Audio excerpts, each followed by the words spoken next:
ASM Harimohan Meena ने बताया है कि उन्हें ए केबिन और गार्ड से चेन खींचने और ट्रेन पर हमले के बारे में मैसेज मिले थे।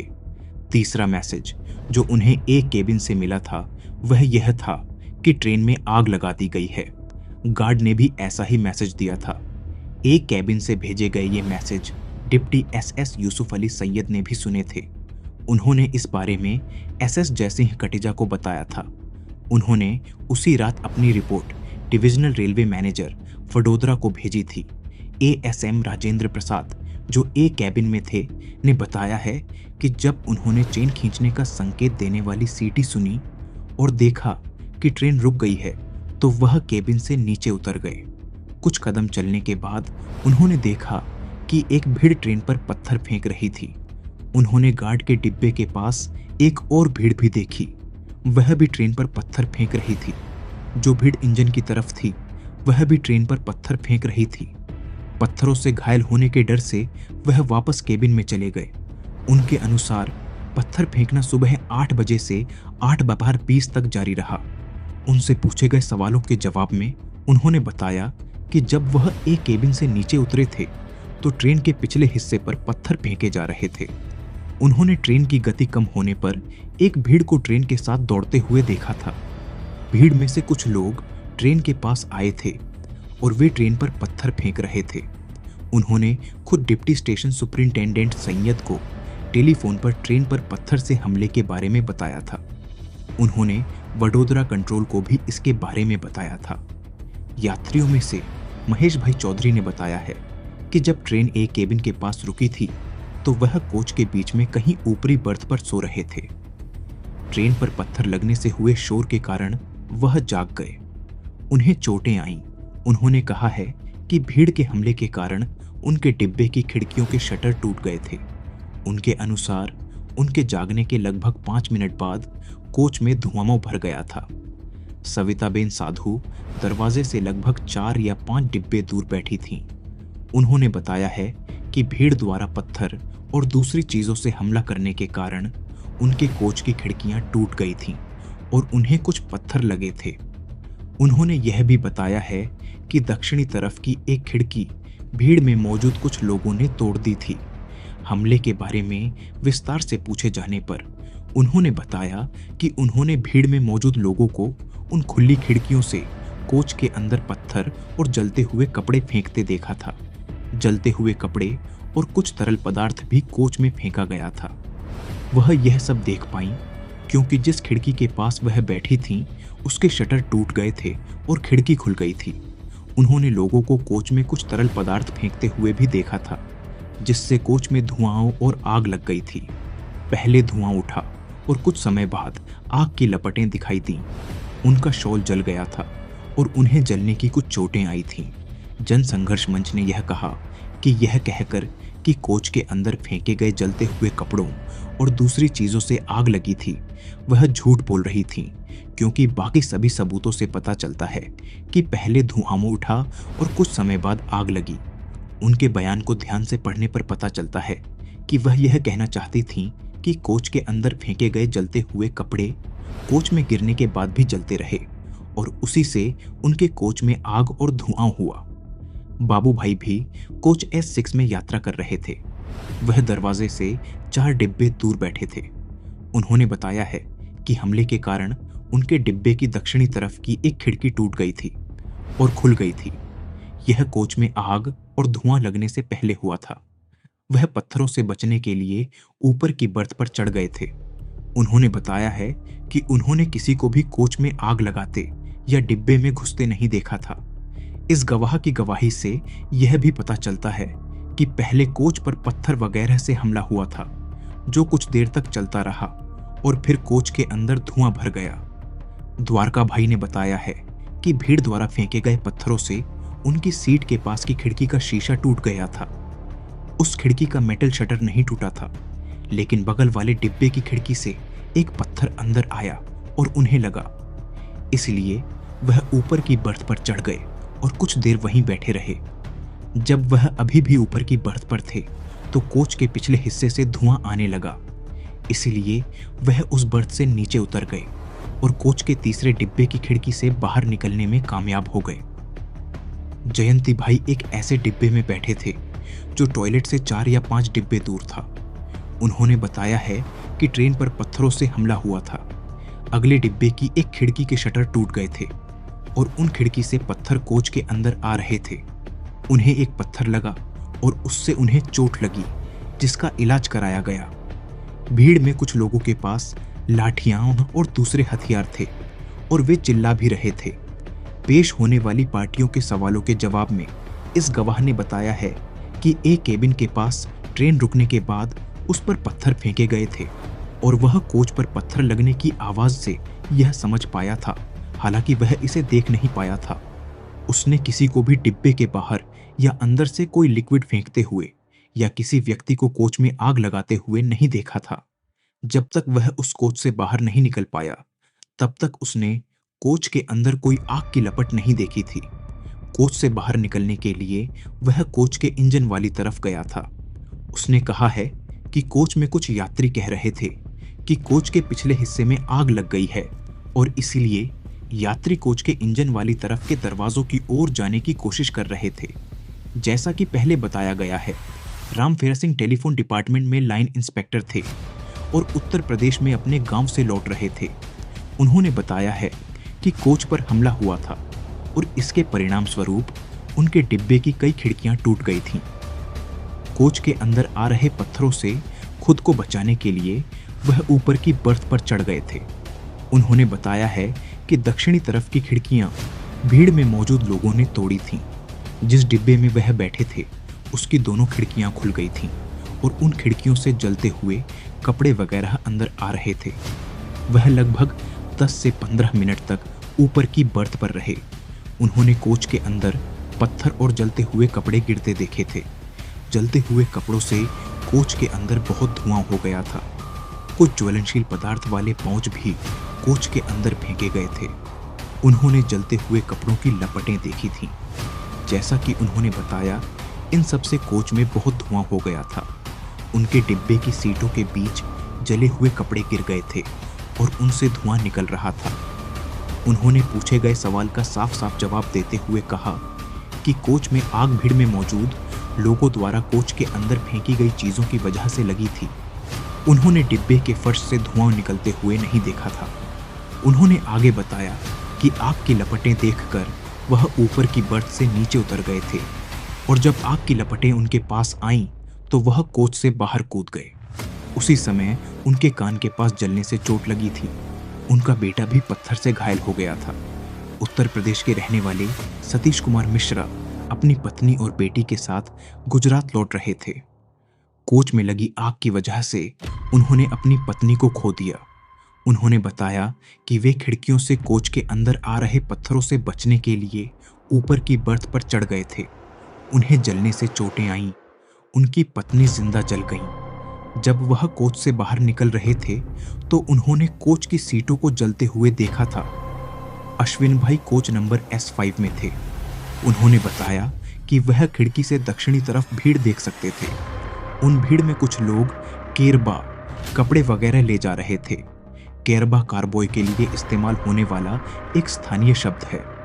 उन्होंने पत्थरों और पाइपों से कोच की खिड़कियां तोड़ दी थीं। उन्होंने भीड़ में कुछ लोगों को कपड़ों पर कोई तरल पदार्थ डालते और फिर उन जलते हुए कपड़ों को कोच के अंदर फेंकते हुए भी देखा था। भीड़ में कुछ लोग मारो काटो के नारे भी लगा रहे थे। ट्रेन से यार्ड साइड पर उतरने के बाद उन्होंने S6 में आग की लपटें देखीं।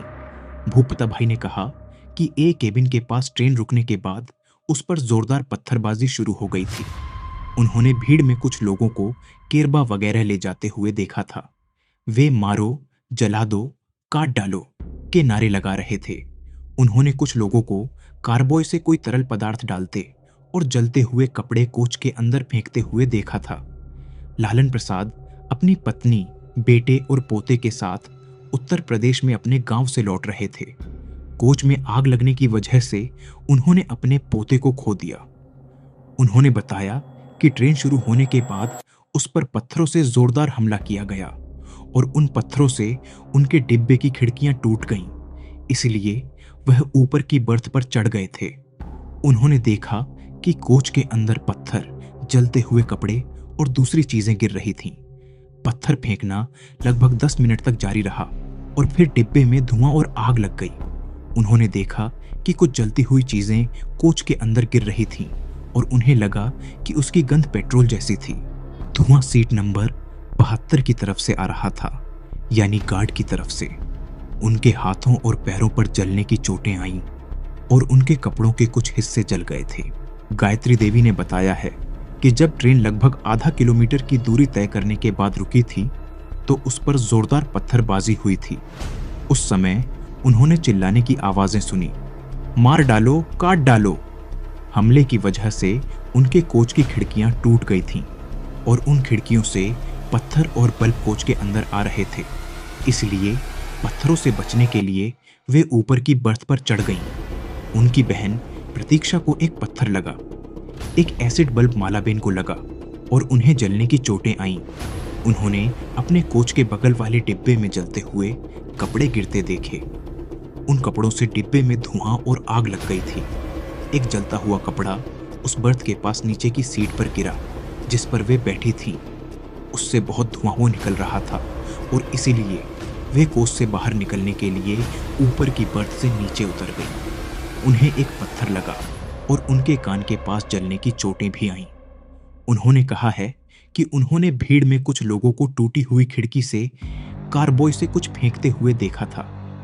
उन्होंने बताया है कि न केवल खिड़कियों के शटर बल्कि उनके लोहे के सरिये भी उन भीड़ में मौजूद लोगों ने तोड़ दिए थे। उन्होंने खास तौर पर बताया है कि जो जलता हुआ कपड़ा उनकी बर्थ के नीचे रैक्सन की सीट पर गिरा था, उससे वह रैक्सन की सीट जल गई थी। गोविंद सिंह, एक आर्मी सूबेदार, सीट नंबर 3 के ऊपर वाली बर्थ पर बैठे थे। उन्होंने बताया है कि ट्रेन के दोबारा रुकने के बाद पत्थरबाजी हुई जो लगभग आधे घंटे तक चली। खिड़कियों पर पत्थर लगने से उनके शटर टूट गए और कुछ पत्थर कोच के अंदर आने लगे। खुद को बचाने के लिए महिलाओं और बच्चों ने सीटों के नीचे शरण ली। कुछ यात्रियों को उन पत्थरों से चोटें आईं। कुछ समय बाद उन्हें कुछ जलने की गंध आई। यह सीट नंबर 72 की तरफ से आ रही थी। इसके बाद उन्होंने अपनी तरफ धुआं आते देखा। फिर कुछ लपट्टे भी उनकी तरफ आती दिखी। इसलिए उन्होंने अपनी सीट के पास का दरवाजा खोला और कोच से बाहर कूद गए। वह कोच से दाहिनी तरफ से बाहर निकले और एक छोटी भीड़ बनाने वाले कुछ लोगों ने उन्हें पकड़ लिया। उसके सिर पर भी चोट लगी थी। जब वह उन्हें यह समझाने में कामयाब हो गया कि वह सेना का आदमी है, तभी उसे जाने दिया गया। शीलाबेन वीरपाल ने बताया है कि जब ट्रेन करीब 4 मिनट चलने के बाद रुकी तो भारी पथराव हुआ और उससे उनकी सीट के पास की खिड़की टूट गई। वह खुल गई थी। इसलिए पत्थरों से बचने के लिए उन्होंने अपना बैग उस खिड़की पर रख दिया और उसे सहारा देने के लिए बैग के पीछे खड़ी हो गई। ऐसा करते समय उन्हें एक पत्थर लगा और खून बहने लगा। इसके तुरंत बाद बाहर से फेंकी गई कोई चीज कोच के अंदर गिरी। उससे हुई आवाज से उन्हें लगा कि यह किसी चीज से भरी कांच की बोतल थी जो फर्श पर गिरी थी। इसके बाद कोच के अंदर किसी चीज की तेज गंध आई और फिर धुआं भर गया। करीब 1 मिनट बाद कोच में आग लग गई। उनकी साड़ी में आग लग गई और उन्हें जलने की चोटें भी आईं। उनके पति ने उन्हें कोच से बाहर धकेलकर बचाया। उनके अनुसार करीब 10 से 20 मिनट तक पथराव जारी रहा। उन्होंने कोच के अंदर कोई जलती हुई चीज आते हुए नहीं देखी, लेकिन कोच के अंदर कुछ गिरते हुए देखा था। उनकी बहू सीमा पाल कोच से बाहर नहीं निकल पाई और जिंदा जल गई। मुकेश भाई मकवाना, जो कोच S7 में थे, ने बताया है कि जब ट्रेन ए केबिन के पास रुकी तो पथराव शुरू हो गया। उन्होंने खिड़की से बाहर झांका और एक बड़ी भीड़ देखी। उस भीड़ में कुछ लोगों के पास केरोसिन के डिब्बे थे। उन्होंने एक आदमी को देखा जिसकी तस्वीर अगले दिन संदेश अखबार में छपी थी। वह अपने पास रखे केरोसिन के डिब्बे से ट्रेन पर कुछ फेंक रहा था। उन्होंने भीड़ के अन्य लोगों को भी कोच S6 पर कुछ डालते हुए देखा। एक पत्थर उनके सिर पर लगा। उनके डिब्बे की खिड़की के शीशे और धातु के शटर टूट गए और उनकी सीट के पास टूटी हुई एक खिड़की से वह बाहर देख पा रहे थे। उन्होंने लोगों को केरोसिन के डिब्बे और कपड़े के टुकड़े ले जाते हुए देखा। भीड़ में मौजूद लोग नारे लगा रहे थे। उनके कोच के अंदर भी कई पत्थर गिरे थे। कुछ देर बाद उन्होंने कोच में धुआं देखा। बर्थ नंबर 24 पर बैठी पूनम कुमारी ने बताया कि ट्रेन करीब 1-2 किलोमीटर चलने के बाद रुक गई थी। उस पर पत्थरों से हमला किया गया और यह हमला करीब 10 मिनट तक चला। खिड़कियों के शीशे और मेटल के शटर टूट गए थे और पत्थर कोच के अंदर आ रहे थे। एक पत्थर उनके पैर पर लगा। उनके ससुर को भी एक पत्थर लगा था। उनके ससुर ने पत्थरों को अंदर आने से रोकने के लिए अपना सूटकेस खिड़की के सामने रख दिया था। बाहर से किसी ने उस सूटकेस को खींचने की कोशिश की और इसलिए उनके ससुर ने उसे वापस रख दिया। फिर किसी ने उस खिड़की से उनके डिब्बे के अंदर एक जलता हुआ कपड़ा फेंक दिया। उसके ससुर ने अपने जूते रखकर उसे बुझाने की कोशिश की थी। उसके बाद डिब्बे में धुआं भर गया था। उसने भीड़ में लोगों को ट्रेन पर पत्थर फेंकते देखा था। उसे एक पत्थर लगा जो बगल वाले डिब्बे से कोच के अंदर आया था। दूसरे यात्रियों ने भी खिड़कियों पर अपने बैग रख दिए थे ताकि पत्थर कोच के अंदर न आ सके।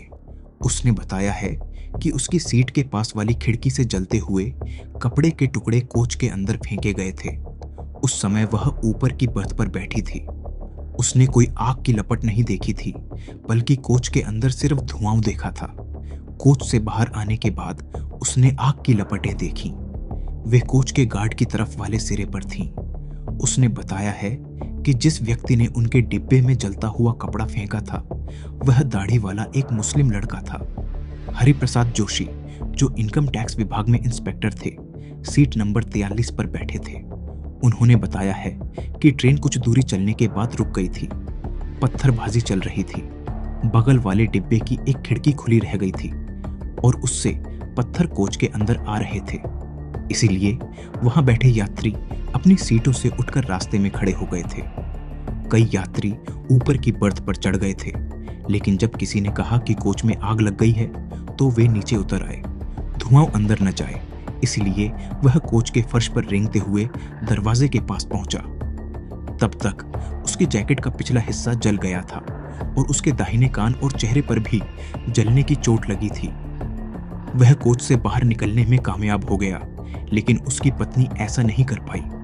जब वह उसे उसी तरह से कोच से बाहर निकलने के लिए कह रहा था जिस तरह से वह खुद निकला था, तब तक कोच में बड़ी आग लग गई थी और उसकी पत्नी कोच के अंदर जिंदा जल गई थी। उसने बताया है कि ट्रेन रुकने के लगभग 10 मिनट बाद उसने धुआं देखा था। कोच में चारों तरफ पत्थर गिर रहे थे। वह और उसकी पत्नी सीट नंबर 72 के पास खड़े थे, क्योंकि किसी ने कहा था कि यात्रियों को उस तरफ जाना चाहिए। उसने सीट नंबर 1 की तरफ से धुआं आते देखा था। उसके अनुसार सीट नंबर 1 गार्ड की तरफ थी और सीट नंबर 72 इंजन की तरफ थी। उसने बताया है कि जब वह कोच के अंदर था तब उसे जलने की चोटें लगी थीं, लेकिन जब तक वह कोच से बाहर नहीं निकल गया तब तक उसने कोच के अंदर आग की लपटें नहीं देखी थीं। रेलवे के लोग उसे बनर्जी कमेटी के सामने बयान देने के लिए दिल्ली ले गए थे। उसे नहीं पता कि उसकी जैकेट कैसे जल गई।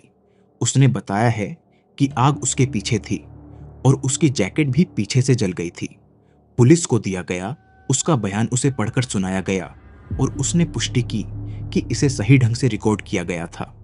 उसमें उसने बताया है कि लखनऊ और गोधरा के बीच किसी भी कार सेवक ने चाय या खाना नहीं बनाया था। उसने उनके पास कोई खाना बनाने का सामान नहीं देखा था। लल्लू कुमार ने बताया है कि ट्रेन लगभग 1 किलोमीटर की दूरी पर जाने के बाद पत्थर फेंकना शुरू हो गया था। चूंकि पत्थर कोच के अंदर आ रहे थे, इसलिए वह शौचालय के पास चला गया और वहीं खड़ा हो गया। लगभग आधे घंटे बाद डिब्बे में धुआं भर गया। वह सीट नंबर 1 के पास गया और वहीं खड़ा हो गया। राधे श्याम मिश्रा, एक रिटायर्ड मिलिट्री हवलदार, ने बताया है कि ट्रेन लगभग आधा किलोमीटर की दूरी तय करने के बाद रुक गई थी। उस समय प्लेटफॉर्म की तरफ से भारी पत्थर फेंके जा रहे थे। इसके परिणाम स्वरूप खिड़कियों के शटर टूट गए थे। चूंकि कोच के अंदर बैठे यात्री डर गए थे, इसलिए वे ऊपरी बर्थ पर चढ़ गए थे। पत्थरों से बचने के लिए वह अपनी पत्नी और पोते के साथ अपनी सीट के नीचे बैठ गया और खुद को बिस्तरों से ढक लिया।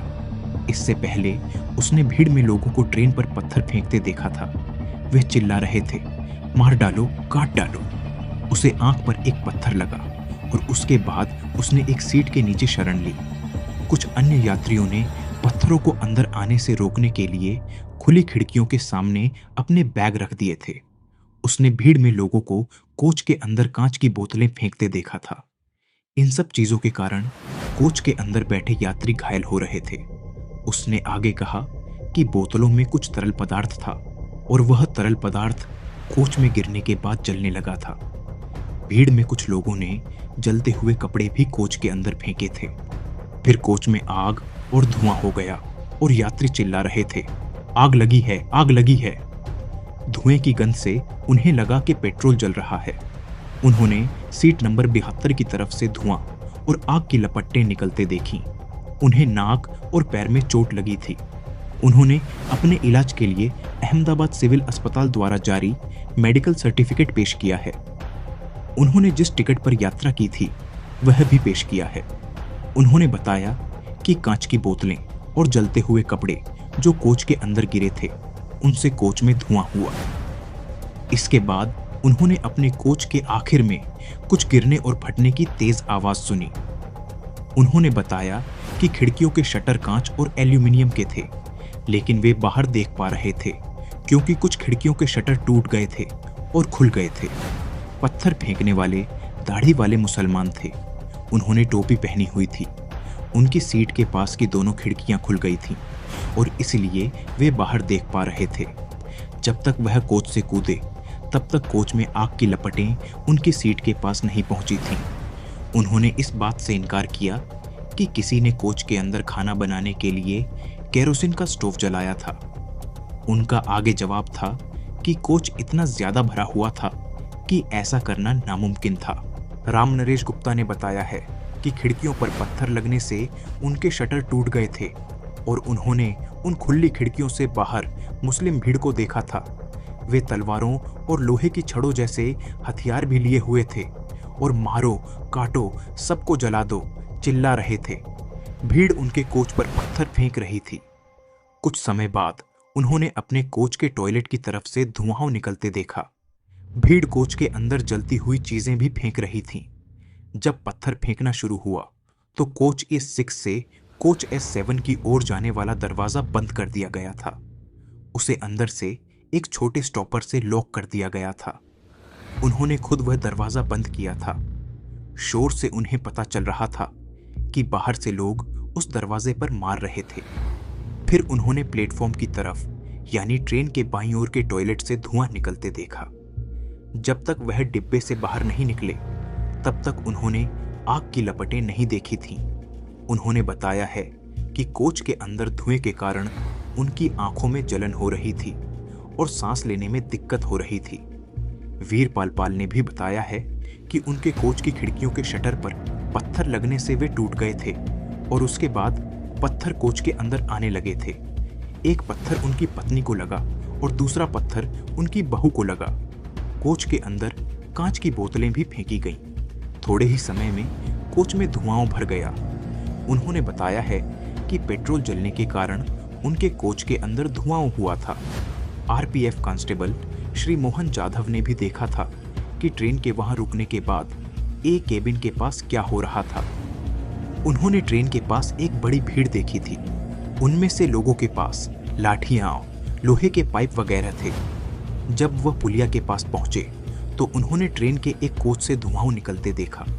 उन्होंने बताया है कि उनके पीछे आ रहे पुलिस अधिकारियों के निर्देश पर उन्होंने और उनके साथ 2 अन्य कांस्टेबलों ने भीड़ को तितर-बितर करने के लिए 4 राउंड फायरिंग की थी। ट्रेन के पास पहुंचने में लगभग 4 से 5 मिनट लगे थे। इस गवाह ने उससे पूछे गए सवालों का जवाब देते हुए खास तौर पर कहा है कि शुरू में जब ट्रेन रुकने के बाद उसने ए केबिन की तरफ देखा था तो उसे किसी भी कोच से कोई धुआं निकलते हुए नहीं दिखा था, लेकिन धुआं उसे तभी दिखा जब वह टेलीफोन पर अपने ऑफिस को जानकारी देने के बाद पुलिया के पास पहुंचा। इस गवाह का सबूत यह साबित करता है कि ए केबिन के पास ट्रेन रुकने के लगभग 10 मिनट बाद एक कोच से धुआं निकलना शुरू हो गया था और इस दौरान लाठी, पाइप वगैरह से लैस एक भीड़ ट्रेन के पास थी।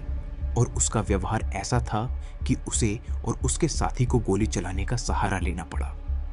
उसका साथी गवाह करण सिंह भी कमीशन के सामने मौजूद था, लेकिन क्योंकि उसका सबूत वही दोहराने वाला था जो श्री मोहन ने कहा था, इसलिए पार्टियों की ओर से पेश हुए वकीलों ने सुझाव दिया कि उसका सबूत रिकॉर्ड करने की जरूरत नहीं है। उसका पुलिस बयान रिकॉर्ड पर है।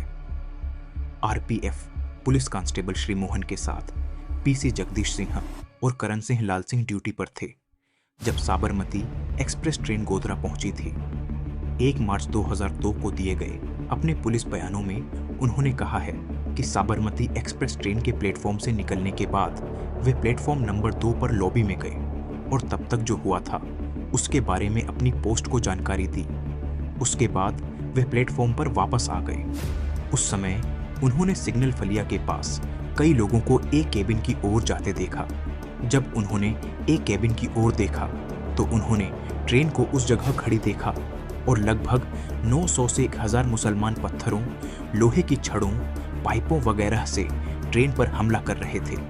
इसलिए उन्होंने फिर से अपनी पोस्ट को इसके बारे में जानकारी दी। RPF constable Ambish Kumar Shri Siyaram RPF post में थे और उन्हें करण सिंह का फोन आया था।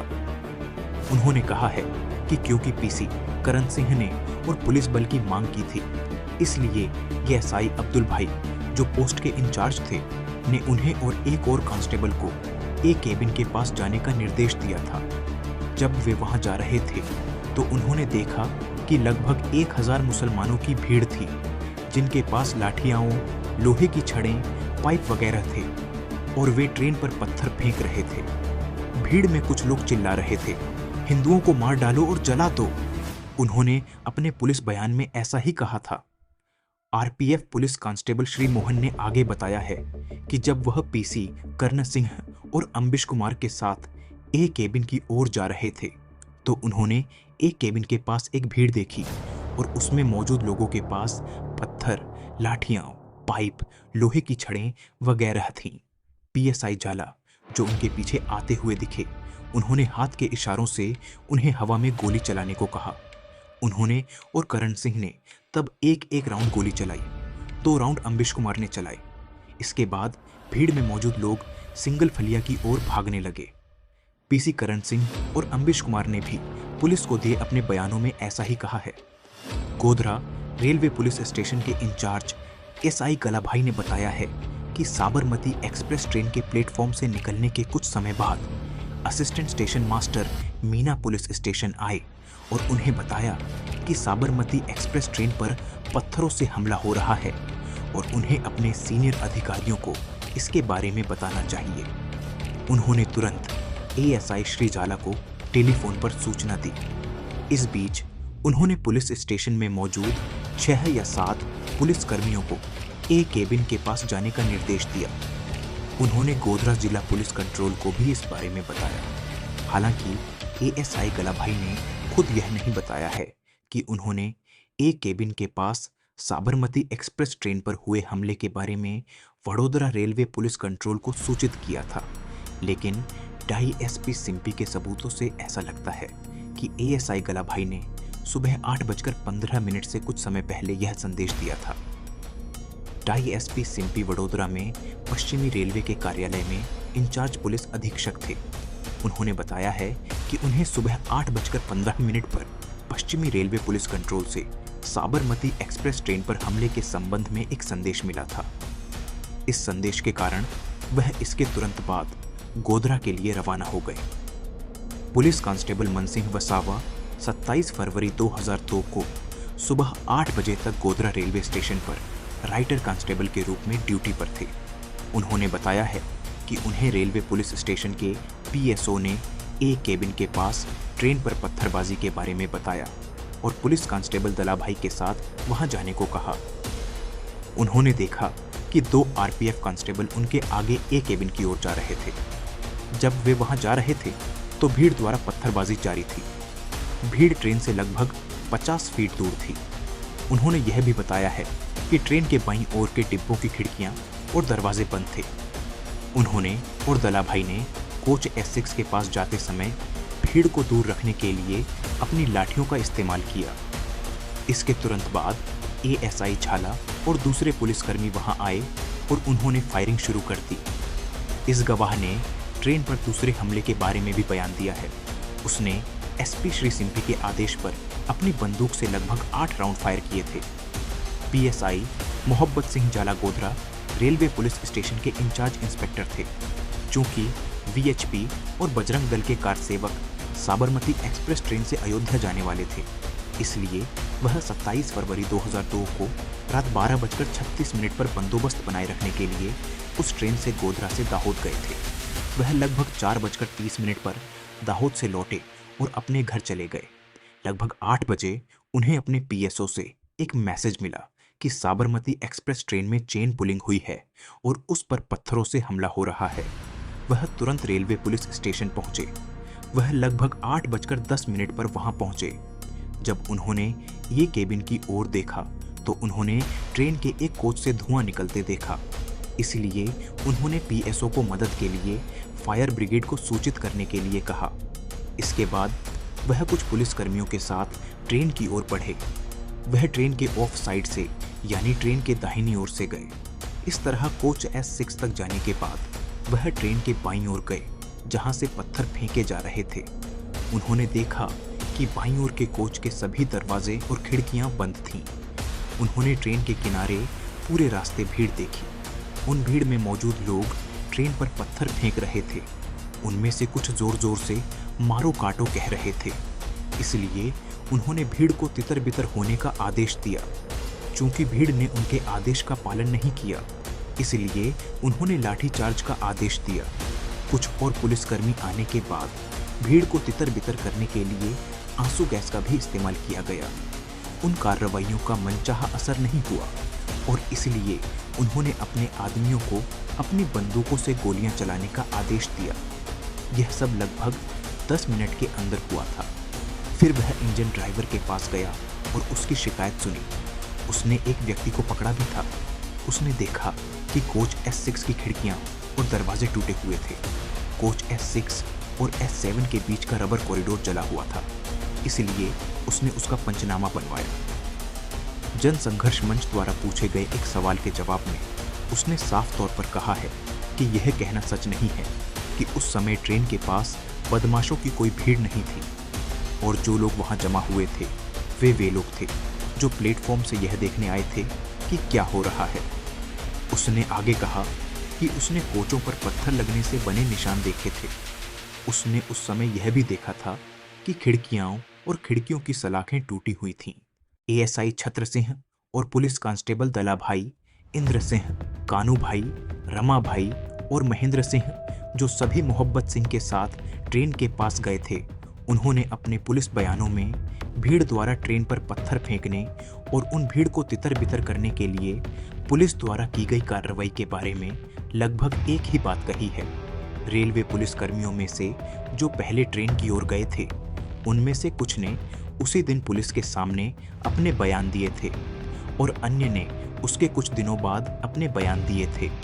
RPF police constable Karan Singh ने अपने बयान में कहा है कि जब चेन पुलिंग के कारण ट्रेन एक केबिन के पास रुकी थी, तब वह प्लेटफॉर्म पर था।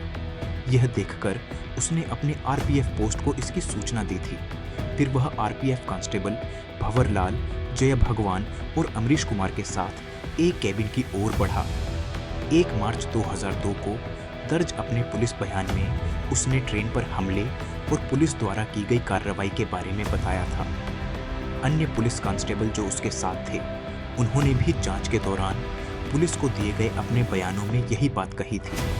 पुलिस कांस्टेबल पूजा भाई, मान सिंह, प्रभात सिंह, कृत सिंह, लक्ष्मण सिंह और हेमेंद्र, जिन्हें पीएसओ ने ट्रेन के पास जाने के लिए कहा था, उन्होंने भी अपने पुलिस बयानों में ट्रेन के बाईं ओर भीड़ की मौजूदगी, उनके द्वारा पत्थर फेंकने और उन भीड़ को तितर बितर करने और स्थिति को नियंत्रित करने के लिए पुलिस द्वारा उठाए गए कदमों के बारे में बताया है। जिला पुलिस कंट्रोल गोधरा के एएसआई रूप सिंह नवी ने बताया है कि रेलवे पुलिस स्टेशन के पीएसओ से साबरमती एक्सप्रेस ट्रेन पर हमले के बारे में संदेश मिलने के बाद उन्होंने ईगल, बैकर और अल्फा मोबाइल वैन को सुबह 8:06 पर घटनास्थल पर जाने के लिए सूचित किया था। फिर सुबह 8:20 पर उन्हें एक और संदेश मिला कि ट्रेन में आग लगी है और इसीलिए उन्हें फायर ब्रिगेड भेजनी चाहिए। जिला पुलिस कंट्रोल द्वारा ऐसे संदेशों को रिकॉर्ड करने के लिए रखे गए रजिस्टर में उनके द्वारा की गई प्रविष्टियों को उनके सबूत के समर्थन में पेश किया गया है। 3 police mobile van Eagle, Baker और अल्फा तुरंत घटना वाली जगह के लिए रवाना हो गईं। पीएसआई रायजी भाई परमार ईगल मोबाइल के इंचार्ज थे। उनकी गवाही है कि जब वह सुबह करीब 8:13 पर पुलिया के पास पहुंचे तो उन्होंने उस जगह के पास एक बड़ी मुस्लिम भीड़ देखी। मस्जिद के पास और दूसरी जगहों पर भी भीड़ थी। भीड़ में कुछ लोगों के पास लाठियां और दूसरे हथियार थे। भीड़ में मौजूद लोग ट्रेन पर पत्थर फेंक रहे थे। उन्होंने पुलिया के पास वाली भीड़ में मुस्लिम नेताओं बिलाल हाजी सुजैला, फारूक भानो, इशाहक मोहम्मद मामरू, रजा का भाई कुरकुर, इरफान उर्फ पाड़ो, आसिफ उर्फ बिल्लो सिद्दीक कादिर, इदरीश रावण, इरफान भोभो उर्फ कलंदर, बिलाल बादाम, हनीफ उर्फ हनीफ बादाम, कासम बिरयानी और कलोटा को देखा। वे अपने इशारों से भीड़ को पत्थर फेंकने के लिए उकसा रहे थे। उन्होंने हाथ के इशारे से उन्हें वहां से चले जाने को कहा। उसी समय उन्हें पता चला कि ट्रेन में आग लग गई है, इसीलिए वह तुरंत रेलवे ट्रैक के पास गए। स्थिति की गंभीरता को देखते हुए उन्होंने अपने गैसमैन को आंसू गैस के गोले दागने का निर्देश दिया। कुछ गोले अमन गेस्ट हाउस की तरफ और कुछ ए केबिन की तरफ दागे गए। चूंकि ट्रेन के अगले हिस्से पर पत्थर फेंकना जारी था, इसलिए उन्होंने अपने गैसमैन को मस्जिद की तरफ भी गोले फेंकने का निर्देश दिया। जब यह सब चल रहा था तो उन्होंने मस्जिद से लाउडस्पीकर पर भड़काऊ नारे सुने। वे थे, हिंदुओं को मारो, हिंदुओं को काटो और जलाओ, इस्लाम खतरे में है। उन्होंने इस बात से इनकार किया है कि वह सच में सुबह करीब 8:30 बजे स्टेशन पहुंचे थे और उन्होंने भीड़ या ट्रेन पर हमला नहीं देखा था और पुलिसकर्मी आने के बाद वह अपनी मोबाइल वैन में वापस चले गए। दूसरी मोबाइल वैन भी वहां आ गई थी। उनके साथ एक ड्राइवर, वायरलेस ऑपरेटर और कुछ पुलिसकर्मी थे। उन लोगों ने 7 मार्च 2002 को पुलिस को दी अपने बयानों में लगभग यही बात कही है। इस गवाह को यह सुझाव दिया गया था कि वह असल में सुबह करीब 8:30 पर स्टेशन पहुंचा था। यह साबित करने की कोशिश थी कि उसने भीड़ या ट्रेन पर हमला नहीं देखा था। गवाह ने उस सुझाव को गलत बताया। चूंकि डिस्ट्रिक्ट पुलिस कंट्रोल से मैसेज सुबह 8:06 पर दिया गया था, इसीलिए यह मुमकिन नहीं है कि वह सुबह करीब 8:30 तक स्टेशन न गया हो। वह उस जगह पर डीएसपी राजू भार्गव के पहुंचने से पहले पहुंच गया था और सबूतों से साबित होता है कि डीएसपी राजू भार्गव सुबह करीब 8:25 पर पहुंच गए थे। इसीलिए इस गवाह ने भीड़ और ट्रेन पर हमले के बारे में जो कहा है वह सच लगता है। उसने अपने आदमियों से आंसू गैस के गोले फेंकवाकर दंगा करने वाली भीड़ को तितर-बितर करने के लिए कार्रवाई की थी। वह ऐसा तब तक नहीं कहता जब तक भीड़ को तितर-बितर करने के लिए आंसू गैस के गोले इस्तेमाल न किए गए हों, क्योंकि इस बारे में हिसाब रखना होता है और अगर यह सही नहीं होता तो उसे उस रिकॉर्ड का सामना करना पड़ सकता था। यह मुमकिन नहीं है कि उसने बिना किसी वजह के ऐसा जोखिम उठाया हो। चतुर भाई, जो बैकर मोबाइल के इंचार्ज थे, ने 7 मार्च 2002 को पुलिस द्वारा दर्ज किए गए अपने बयान में कहा था कि उन्हें सुबह करीब 8:10 पर एक संदेश मिला था कि उन्हें सिग्नल फालिया के पास स्टेशन जाना चाहिए क्योंकि वहां पत्थरबाजी हो रही थी। जब वह पुलिया के पास पहुंचे तो उन्होंने वहां एक भीड़ देखी। उन्होंने ए केबिन के पास भी एक भीड़ देखी। वह ट्रेन पर पत्थर फेंक रही थी और पुलिसकर्मी उस भीड़ को तितर-बितर करने की कोशिश कर रहे थे। उन्होंने अपने गैसमैन को भीड़ को तितर-बितर करने के लिए गैस के गोले दागने का निर्देश दिया। उन्होंने उस भीड़ में गोधरा नगर पालिका के तत्कालीन अध्यक्ष कलोटा, नगर पार्षद हाजी बिलाल, रजाक कुरकुर और मुस्लिम समुदाय के कुछ अन्य नेताओं को देखा। अन्य पुलिसकर्मियों के वहां आने के बाद वह अपनी मोबाइल वैन लेकर बंदोबस्त बनाए रखने के लिए दूसरी जगहों पर चले गए। पुलिस कांस्टेबल मन सिंह और कांति भाई, जो उनके साथ थे, ने 8 मार्च 2002 को पुलिस को दिए अपने बयानों में भी इसी तरह की बात कही है। बाबू भाई, जो अल्फा मोबाइल के इंचार्ज थे और स्टेशन पहुंचे थे, ने 8 मार्च 2002 को पुलिस को दिए अपने बयान में कहा था कि उन्होंने सिग्नल फालिया के पास एक भीड़ को ट्रेन पर पत्थर फेंकते देखा।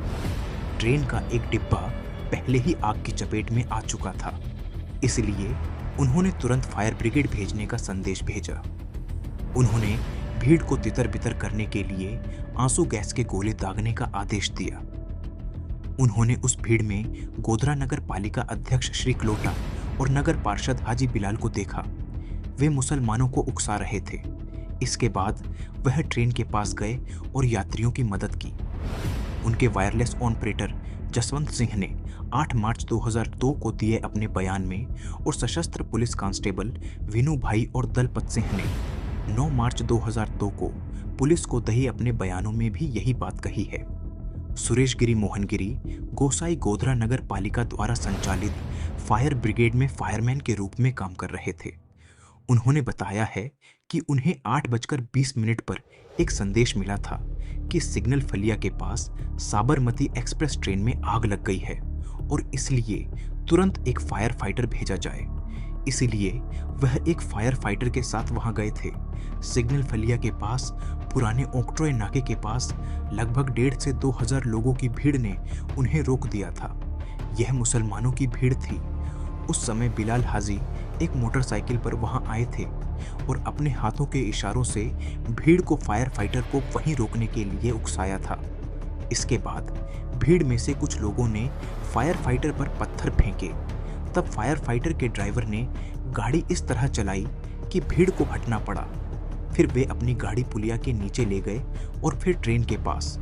उन्होंने आगे बताया है कि जब वे आग बुझाने की कोशिश कर रहे थे तो ट्रेन पर पत्थर फेंके गए। आग लगभग 11 बजे बुझ गई थी। एक पक्ष द्वारा पूछे गए एक सवाल के जवाब में उन्होंने बताया है कि 1,500 से 2,000 लोग जिन्हें उन्होंने देखा था वे छोटी छोटी भीड़ में थे। वह सुबह लगभग 8:30 पर ट्रेन के पास पहुंचे थे। भीड़ द्वारा फेंके गए पत्थरों के कारण फायर फाइटर पर 1 या 2 लोगों को चोटें आईं। भीड़ में कुछ लोगों के पास लाठियां, पाइप वगैरह थे। यह दिखाने की कोशिश की गई कि चूंकि वह फायर फाइटर के पीछे की तरफ थे, इसलिए वह यह नहीं देख सकते थे कि फायर फाइटर के सामने क्या था। हालांकि गवाह ने साफ तौर पर कहा है कि उसने खुद सिग्नल फलिया के पास की भीड़ को देखा था। उसने खुद ट्रेन पर पत्थर गिरते देखे थे और इसी वजह से उसने कहा था कि ट्रेन पर पत्थर फेंके गए थे। यह गवाह भी एक स्वतंत्र गवाह है जिसका राम सेवकों या रेलवे स्टाफ या पुलिस से भी कोई लेना देना नहीं था। इस तरह उसका बयान यह साबित करता है कि सिग्नल फलिया के पास एक भीड़ थी और उस भीड़ ने फायर फाइटर को रोककर ट्रेन की ओर आगे बढ़ने से रोकने की कोशिश की थी। उनके सबूतों से यह भी साबित हुआ कि उक्त भीड़ को हाजी बिलाल, अब्दुल रहमान और अन्य नेताओं ने उकसाया था। डीएसपी राजू भार्गव ने बताया है कि 27 फरवरी 2002 को वह और उनका स्टाफ अपने पुलिस हेडक्वार्टर में स्पेशल IG.P वडोदरा रेंज द्वारा वार्षिक निरीक्षण की तैयारी कर रहे थे। लगभग 8:05 पर उन्हें कंट्रोल रूम से सूचना मिली कि कारासेवकों को ले जा रही Sabarmati express train Godhra station पर रोक दी गई है और उसे चलने नहीं दिया जा रहा है। इसलिए उन्होंने अपने RSI को परेड ग्राउंड में मौजूद सभी पुलिसकर्मियों के साथ घटनास्थल पर आने का निर्देश देने के बाद रेलवे स्टेशन की ओर रवाना हो गए। जब वह रेलवे स्टेशन की ओर जा रहे थे तो उन्होंने वायरलेस पर सुना कि ट्रेन के एक कोच में आग लगा दी गई है। वह लगभग 8:15 पर रेलवे स्टेशन पहुंचे। घटना के बारे में पूछताछ करने पर उन्हें बताया गया कि कैबिन AA के पास ट्रेन के एक कोच में आग लगा दी गई है। इसके बाद वह सिग्नल फलिया होते हुए A कैबिन की ओर बढ़े। उन्होंने GRP के 4 पुलिस गार्डों में से एक से पूछा कि क्या हुआ था और उन्हें बताया गया कि ट्रेन रोक दी गई थी और ट्रेन पर भारी पत्थराव हुआ था और फिर उन्होंने कुछ राउंड गोलियां चलाईं। उन्होंने पाया कि ट्रेन पर हमला होने की वजह से यात्री गुस्से में थे। जब वह उन्हें शांत करने की कोशिश कर रहे थे, तभी हेडक्वार्टर से कुछ पुलिस वाले वहां आ गए।